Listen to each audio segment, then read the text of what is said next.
SSC, railway আর police এক্সামের জন্য top GK MCQ day 9 শুরু হোক।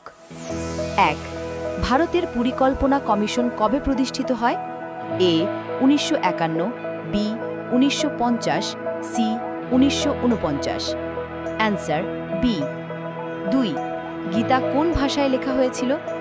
এ Sanskrit, B Pali, C Hindi. Answer A. 3. ভারতের প্রথম মহিলা রাষ্ট্রপতি কে? A Pratibha Patil, B Droupadi Murmu, C Sonia Gandhi. Answer A. 4.